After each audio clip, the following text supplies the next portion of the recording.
নির্বাচনী যারা করে নাই এবং যাদের নিবন্ধনই হয়নি তারা কিভাবে নির্বাচন কমিশনের সামনে গিয়ে বিশৃঙ্খলা করে। এবং আপনারা দেখেছেন সরকারের মধ্যে যে তিনজন ভারী বা বয়সে প্রবীণ অভিজ্ঞ মোটামুটি যে তিনজন উপদেষ্টা আসিফ নজরুল, ওয়াহিদুদ্দিন মাহমুদ, সালেউদ্দিন মাহমুদ, তাদেরকে নিয়েও তারা আপনার বিরূপ মন্তব্য করেছে যে তারা নাকি বিএনপির মুখপাত্র। এই লোকগুলো কি বিএনপির কোনো পদ পদবিতে ছিল?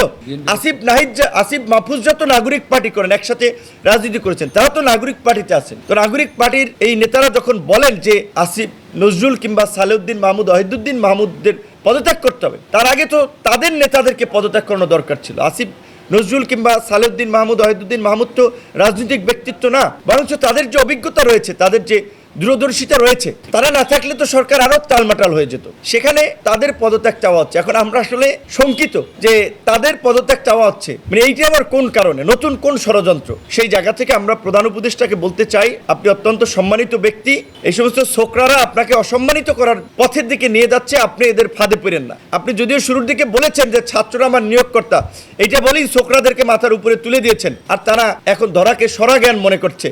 মধ্যরাতে বিভিন্ন বাড়িতে গিয়ে আপনার দিনের বেলা টাকা পয়সা দাবি করছে, না দিতে পারলে মধ্যরাতে তাকে আপনার হানা দিচ্ছে।